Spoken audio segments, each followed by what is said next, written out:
All right, ready for another deep dive. You guys sent in some awesome excerpts from You Can Win, and wow, this book does not disappoint. It's got advice and stories, even some poetry. Yeah, it's really a mix of everything, but it all comes back to like being positive and achieving success. Yeah. Winning at life. Exactly.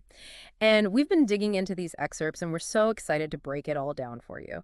We're talking about building a positive attitude, reaching your goals, and just living a more fulfilling life. And it all starts with your environment. The book talks a lot about how much our surroundings actually influence the way we think and act. It could be our homes, our work, even like the culture of a whole country. Okay, so let's talk about that. The book uses this term, culture going top down. What exactly does that mean? Hmm. Well, think of it like this. A positive environment, especially when leaders set a good example, it can really lift everyone up. Like if your boss is stressed out and negative all the time, that kind of rubs off on everyone. But if they're enthusiastic and supportive, it makes the whole atmosphere more positive and people are more productive. That makes sense. And the book has some really interesting examples, like comparing stores with polite staff versus rude staff. It's like you can just feel the difference when you walk in. Yeah. Even little interactions make a difference. And then on like a bigger scale, the author talks about how honest the government is Hmm. can actually affect how citizens behave. Hmm. If leaders are ethical, it creates more honesty. But if they're corrupt, it's like it makes dishonesty normal. So the takeaway here is even though we can't always control the whole environment, we can definitely influence our own little part of it. Makes you think about what kind of atmosphere you're creating, right? Yeah. At home, at work, even with your friends, like what kind of tone are you setting? That's a good point. And the book also gets into what happens when you're negative. It's not just about feeling down. It can lead to bitterness, feeling like you have no purpose, stress. It can even affect your health and your relationships. It's like they say, misery loves company, right? hmm Negativity can spread. Absolutely. And it's interesting. The book says that humans naturally resist change, even when it's good for them. It uses this story about a prisoner who'd been in a dungeon for so long that he actually preferred it to being free. Wow, that's pretty intense.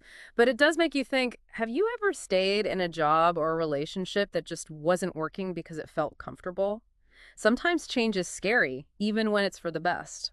That's what the author's getting at. We get so used to our routines and how we think, even if they're negative, that breaking out of them can feel terrifying.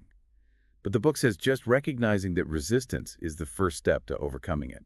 So what can we actually do to go from a negative mindset to a more positive one? Well, the book gives a lot of different strategies, but one of the biggest is to notice your negative thoughts and then challenge them. Instead of just letting them run wild, ask yourself, is this even true? Is it helpful? A lot of the time, those negative thoughts are based on like assumptions and fears that aren't even real. That's good advice. Taking control instead of letting your thoughts control you. And speaking of taking control, the book's really big on action, like doing something instead of procrastinating. Definitely. It's about realizing that, life is short. We don't have forever to reach our goals. There's even a poem in here about a man who dies with nothing done. It's a pretty strong reminder to stop putting things off. Yeah, it kind of makes you reevaluate what you're putting off and why. Like, are you letting fear or self-doubt hold you back? Exactly. And the book even talks about common ways people procrastinate, like what they call paralysis of analysis. That's when you overthink everything and never get started. Oh, I know that one well. And then there's excusitis, always having a reason why you can't do something. Right. And those patterns can come from being afraid to fail, not believing in yourself, or even just feeling overwhelmed.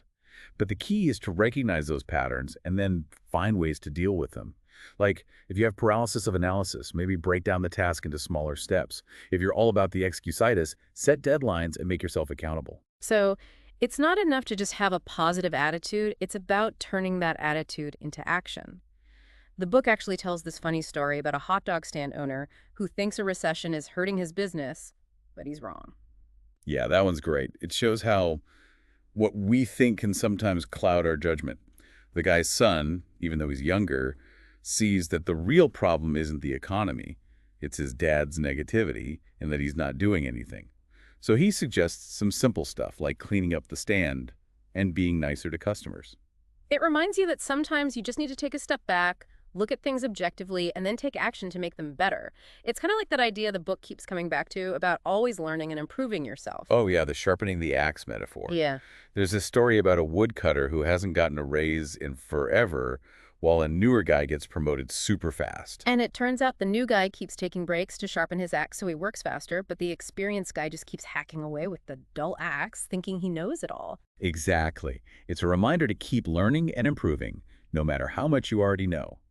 Even if you're at the top, there's always something new to learn, a skill to get better at, or a new way to see things. So how do you sharpen your axe, so to speak?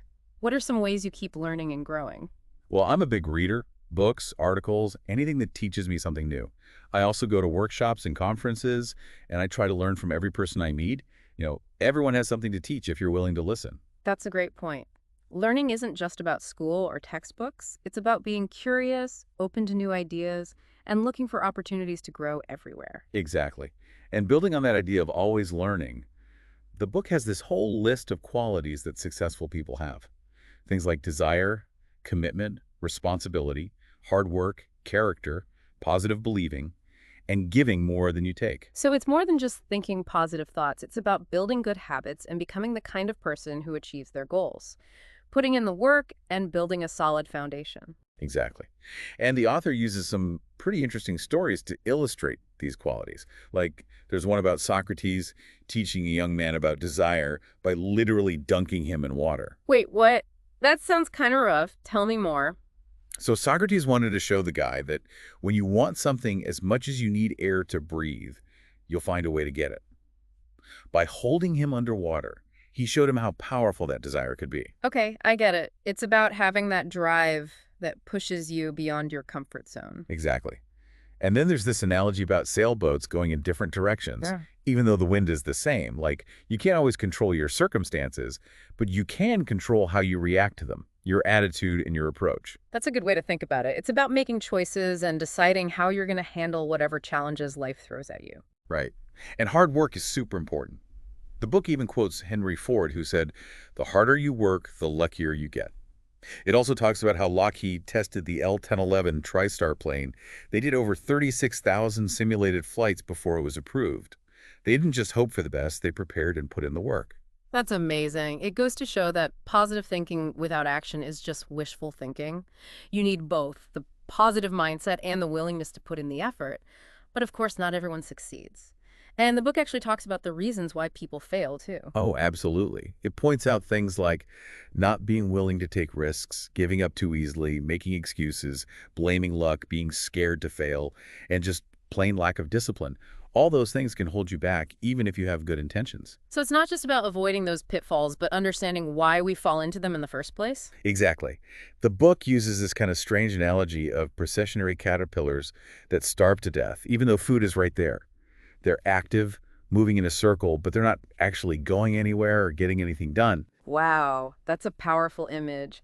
It reminds us to make sure our actions actually line up with our goals and that we're not just busy doing nothing. Right. And a big part of reaching those goals is having good self-esteem and confidence. The book says that low self-esteem can really hold us back, and it often comes from stuff that happened in childhood, negative influences, unfair comparisons, and expectations that are just too high. Yeah, if you don't believe in yourself, it's tough to take risks and put in the effort to reach your goals. There's a poem in the book called Little Eyes Upon You. It's about how much we influence others, especially kids. It's such a good reminder that our words and actions really affect other people, especially when it comes to shaping their beliefs and self-esteem. We got to be careful about the messages we send and try to be encouraging and supportive. It's so important to create an environment where people feel loved, appreciated, and like they can reach their dreams. And speaking of achieving dreams, the book lays out steps for building a positive personality, which seems like a pretty good foundation for success in any part of life. For sure. It covers so much: taking responsibility, choosing to be positive even when things are hard, finding positive people to be around, setting goals. It's like a whole person approach to growth, recognizing that how we feel inside affects what happens outside. So it's about taking control of our lives, our attitudes, and what we do, but how do we actually start to see ourselves in a more positive light? The book has some great advice. One is to focus on what you're good at and what you've already achieved. Make a list of your positive qualities and accomplishments, even the small ones. Another tip is to challenge your negative self-talk. When you catch yourself thinking those bad thoughts, try replacing them with positive affirmations. And don't forget about gratitude. Focusing on what you're thankful for can change your perspective and make you feel better. Those are really practical things anyone can do. It's about being proactive and shaping how we see ourselves instead of letting negative thoughts and experiences define us. Exactly. And speaking of shaping our perceptions, the book also goes into this really fascinating topic of the subconscious mind and how habits affect our behavior. This is where things get really interesting. The book explains that our subconscious is always being programmed by our experiences and thoughts, and it doesn't even know the difference between positive and negative input. Right. It uses this analogy of garbage in, garbage out, or GI go. If we keep feeding our minds negativity, that's what we'll get out of life. But if we choose positive things, we can reprogram our subconscious and create a more positive reality. So we have to be careful about the information we take in, the people we hang out with, even the thoughts we allow ourselves to have. Exactly.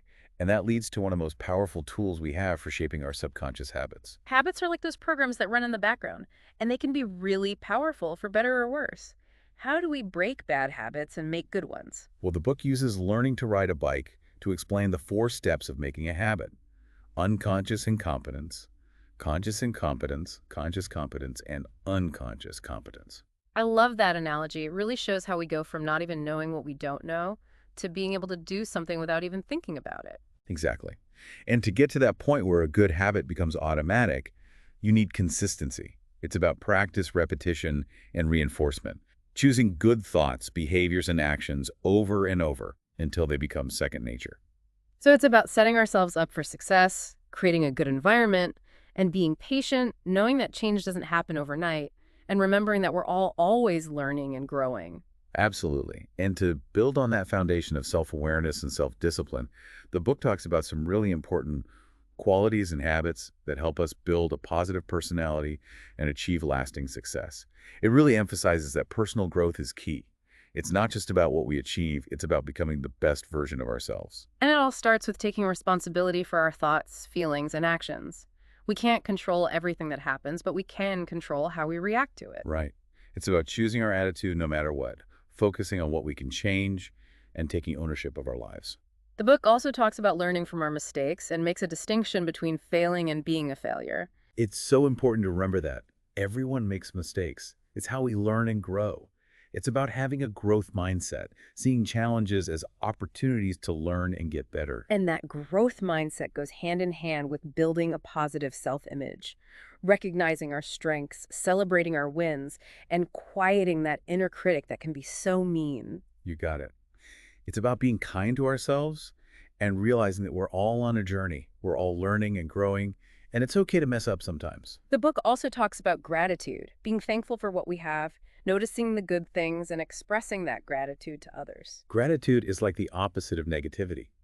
It shifts our focus from what's missing to what we already have, Yeah. and it creates a feeling of contentment and appreciation. And it doesn't have to be complicated. Just taking a few minutes each day to think about what we're thankful for can make a huge difference. It's amazing how something so simple can have such a big impact on how we feel. It really is. And lastly, the book talks about giving more than we take, shifting our focus from what's in it for me to how can I make a positive difference in the world. It's realizing that real fulfillment comes not just from reaching our own goals, but from helping others and making the world a better place. And that doesn't have to mean doing something huge. It can be simple acts of kindness, generosity, and support in our everyday lives. Remember the story about the guy who picked up the fruit at the airport even though he was late for his flight? That one was so good. It reminds us that even small acts of kindness can make a big difference. You got it. So as we wrap up this part of our deep dive into You Can Win, I'm feeling really optimistic. It's clear that building a positive attitude and achieving success isn't about luck or being born with special talents. It's about making good choices, building positive habits, and living a life that aligns with our values and purpose. It's inspiring to know that we all have the power to create the life we want, make a difference in the world, and live in a way that's meaningful. And as we move forward, let's carry that message with us. Let's choose positivity, practice gratitude, act with integrity, and try to give more than we take. The world needs more people who are dedicated to making it a better place. And it all starts with each of us taking small but meaningful steps toward positive change. Thanks for joining us. Until next time, keep those positive thoughts flowing and keep striving for excellence. And remember, you can win. So we're back, diving deeper into You Can Win and figuring out how to actually achieve those goals we were just talking about. Right, because dreaming big is great, but actually making those dreams happen is where it gets real. What does the book say about actually getting things done? Well, it's big on having clear, well-defined goals, like breaking them down into smaller steps, and then the key, consistently taking action. It's like having a roadmap. You got to know where you're going and how to get there. And that's where self-discipline comes in, right? Staying focused and motivated even when things get tough. Well, yeah, for sure. Reaching any goal worth having takes discipline, perseverance, and being willing to push through the hard stuff. It's easy to get discouraged, but the book says to keep your eye on the prize and remember why you set those goals in the first place. Makes sense. The book also talks about surrounding yourself with positive people, people who support you and inspire you. That is so important. It's about building a network of people who believe in you and keep you accountable. You know, there's that saying, you're the average of the 5 people you spend the most time with. So if you're hanging out with negative or unsupportive people, it's going to be way harder to stay positive and achieve your goals. You really have to think about the people you spend time with and how they affect you. For sure. And that ties into the whole idea of building a positive personality like we were talking about before. It's not just about achieving things, it's about becoming the kind of person who attracts success. Right. It's about having good qualities like integrity, kindness, empathy, being willing to give back. Those things make you magnetic and attract good things into your life. Exactly. And the book lays out a bunch of steps for how to do that. Accepting responsibility, choosing to be positive even when it's hard, developing a good self-image, practicing gratitude, and giving more than you take. It's really about recognizing that how we feel inside affects everything else. It's amazing how connected all these concepts are. Building a positive personality helps us set and achieve goals, which makes us more successful and fulfilled. It's a whole cycle. Totally. Which brings us back to something we touched on before, the power of our subconscious minds. Oh, yeah, that fascinating stuff. The book talks about how our subconscious is always working, shaping our beliefs and habits without us even realizing it. It's like this hidden operating system running in the background. And if we can understand how it works, we can actually use it to our advantage. So it's about being intentional with our thoughts and actions because they're actually programming our subconscious minds. Exactly. And one of the techniques the book talks about is using positive self-talk and autosuggestion. It's about consciously choosing thoughts and beliefs that help us reach our goals. So basically, replacing negative thoughts with positive ones, like rewiring our brains for success. Yeah, that's a great way to put it. And the book even gives a 21-day formula for making positive habits by using autosuggestion and visualization. What's the visualization part about? Visualization is super powerful. It's about creating a clear picture in your mind of yourself already achieving your goal, feeling those emotions of success. It's like making a movie in your head where you're the star. Oh, I get it. Like when you watch a movie, you get caught up in it even though you know it's not real. Exactly. The book says our subconscious mind reacts the same way to visualizations. It doesn't always know the difference between real and imagined, so we can create a strong enough mental picture of ourselves succeeding. Our subconscious will start to believe it's possible, making it more likely to actually happen. It's like planting the seeds of success in our minds and then helping them grow by repeating the visualization over and over. I also like how the book connected this idea to the power of habits. Oh yeah, habits are huge. They're like those automatic programs that run our lives, and they can help us or hurt us depending on what they are. The book says that if we can understand how habits work, we can break bad ones and make new good ones. It breaks it down into 4 stages: unconscious incompetence, conscious incompetence, conscious competence, and unconscious competence. It uses learning to ride a bike as an example to show those stages. That's a perfect example because we all remember learning to ride a bike and how hard it was at first, but then suddenly it just clicked. Totally. And the secret to making good habits automatic is consistency, practice, repetition, and reinforcement. Keep choosing those good thoughts, behaviors, and actions until they become second nature. So it's about setting ourselves up for success, finding the right environment, and being patient. And remembering that change takes time and effort. We're all works in progress. Absolutely. Building on that foundation of self-awareness and self-discipline, the book goes on to highlight some key qualities and habits that help us create a positive personality and achieve lasting success. It's really about personal growth and becoming the best versions of ourselves. It all starts with taking responsibility, right? For our thoughts, our feelings, our actions. We can't control everything that happens, but we can control how we react. That's so true. It's about choosing our attitude in every situation, focusing on what we can change, and owning our lives. And I like how the book talks about learning from mistakes and how making a mistake doesn't make you a failure. It's such an important point. Mistakes are a part of life. It's how we learn and get better. It's about having a growth mindset, seeing challenges as opportunities. And that growth mindset helps us build a positive self-image, seeing our strengths, celebrating our wins, and not being so hard on ourselves. Yeah, it's about being kind to ourselves and recognizing that we're all on this journey of learning and growing. We're all works in progress, and it's okay to mess up sometimes. The book also talks about the importance of gratitude, appreciating what we have, and being thankful. Gratitude is so powerful. It helps us focus on the good things and feel more content and appreciative. And it's really simple. Just taking a few minutes every day to think about what we're thankful for can make a big difference. It's amazing how such a simple thing can change how we feel so much. I know, right? And finally, the book talks about giving more than we take, shifting our focus from what's in it for me to how can I make a positive difference? It's about recognizing that real fulfillment comes from helping others and making the world a better place, not just achieving our own goals. And it doesn't have to be some big, grand gesture. It can be simple acts of kindness, generosity, and support in everyday life. Remember that story of the man who picked up the fruit at the airport even though he was late? Such a good story. A reminder that even little acts of kindness can make a difference. Exactly.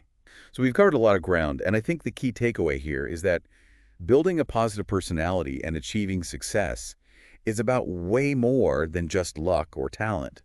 It's about making conscious choices, developing good habits, and living a life that aligns with our values and purpose. It's inspiring to realize that we all have the power to create the life we want, make a difference, and live a meaningful life. Absolutely. Yeah. And it all starts with integrity. Integrity, doing the right thing even when it's hard, being honest, and living by our values. Exactly. It's about aligning our actions with our beliefs, even when nobody's watching. It's about being trustworthy and reliable. And the book says that integrity is essential for strong relationships, both personal and professional. For sure. Trust is the foundation of any healthy relationship. Without it, things fall apart. But when we act with integrity, we earn respect and trust, and that creates a solid foundation for collaboration, support, and lasting success. And it's not just about those big, heroic actions. It's about consistently making ethical choices every day, even in small things. Being honest, keeping our promises, treating others fairly and respectfully no matter what. Exactly. It's those little things we do consistently that build our character and shape our reputation. And this is where the book's discussion of ethics comes in. It's about going beyond the minimum, making choices that align with our values and our conscience. It's about recognizing that true success isn't just about achievements and accolades. It's about living an ethical life, a life that has meaning and is fulfilling on a deeper level. It's about understanding that our choices matter, big or small. They affect us and the people around us. The book encourages us to think about the impact of our actions and try to make choices that benefit others, creating a ripple effect of positivity. It also warns about the danger of situational ethics, the idea that it's okay to change your morals depending on the situation. Like saying it's okay to lie sometimes if it helps you out. Exactly. The book says that kind of thinking is a slippery slope. It erodes our integrity and ultimately makes us less happy and successful. True happiness and fulfillment come from living in line with our values, even when it's tough. And that brings us to the importance of finding our purpose. Right. It's not just about being successful. It's about finding meaning and direction in life, something that motivates us beyond just money or possessions. It's about figuring out what really matters to us, what we're passionate about, and how we can use our unique talents to make a positive impact. It's like having a guiding star, something that helps us stay on track. Exactly. And the book shares some awesome stories about people who have found their purpose and are making a difference. Like Lawrence Lemieux, the Olympic sailor who stopped racing to help another sailor who was in trouble. That's a powerful example of putting others first, even in a competitive situation. And then there's Ruben Gonzalez, the racquetball player who disqualified himself after winning a match because he realized he had made a bad shot. Wow, that's amazing. He chose integrity over winning, showing that real success isn't about winning at all costs. It's about playing fair and doing the right thing. Exactly. It's about knowing that real fulfillment comes from living a life that's true to your values. These stories are so inspiring. They show us that we're all capable of doing great things, making choices that reflect our values and contribute to something bigger than ourselves. And those choices, even though they're not always easy, bring a sense of peace and the knowledge that we're being true to who we are. And that's a pretty amazing legacy to leave behind. It really is. As we continue our deep dive into You Can Win, we'll explore even more of the book's wisdom on building a positive personality, finding our purpose, and living a meaningful and fulfilling life. All right, welcome back to our deep dive into You Can Win. We've covered so much ground already, but I'm really excited to dig deeper into this whole idea of the subconscious mind. Yeah, the book really emphasizes how powerful our subconscious is and how understanding it can make a huge difference in our lives, both good and bad. It's like this hidden force that's always influencing our thoughts, feelings, and actions. Sometimes we don't even realize it. It's almost like we have this superpower, but we need to figure out how to use it properly. That's a great way to put it. And one of the key things the book highlights is that our subconscious doesn't judge. It just accepts whatever we feed it, good or bad. It's like that saying, garbage in, garbage out. So if we keep telling ourselves negative things, focusing on our limitations and fears, our subconscious takes that all in and shapes our reality based on that. It's almost like we're accidentally programming ourselves for failure. Exactly. But the good news is we can choose to feed our minds positive stuff. Things like affirmations, visualizations, inspiring stories, uplifting conversations. We can actually reprogram ourselves for success. It's like giving our subconscious a software update with new beliefs and habits that help us reach our goals. I love that analogy, a subconscious software upgrade. And the book gives some practical tools for doing that, like that 21-day formula for forming new habits using autosuggestion and visualization. It's a powerful combo. Autosuggestion is basically repeating positive affirmations to ourselves over and over until we start to believe them. And visualization is about creating a clear mental picture of ourselves already achieving our goals, feeling the emotions of that success. Like we're making a movie in our minds where we're the stars. It's like planting those seeds of success in our minds and then helping them grow. What I find really interesting is how the book connects these ideas to habits. Totally. Habits are like programs that run in the background of our lives, and they can either help us or hold us back. And understanding how habits work is key to breaking bad ones and making good ones, right? Absolutely. The book talks about the 4 stages of habit formation: unconscious incompetence, conscious incompetence, conscious competence, and unconscious competence. They use learning to ride a bike as an example to really bring those stages to life. Yeah, we all remember trying to learn to ride a bike, falling down, and then that moment when it suddenly just clicked. Exactly. And the secret to making good habits stick is consistency. Practice, repetition, and reinforcement.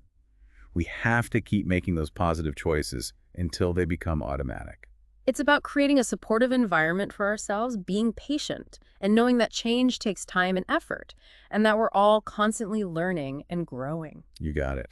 And as we move forward, let's remember the power of choice, gratitude, integrity, and giving. Let's carry those lessons with us. Those are some really powerful tools for creating positive change, not just in our own lives, but in the world around us. I think that's a great place to wrap up our deep dive into You Can Win. It's been a fascinating journey exploring the principles of positive thinking and success. It's really inspiring to realize that we all have the power to create the life we want, to make a difference, and to live a truly fulfilling life. So until next time, keep learning, keep growing, and keep those positive thoughts flowing. And remember, you can win. I have taken the liberty of wrapping up the entire episode in the last utterance of part 3. If you want it wrapped up any differently, please let me know.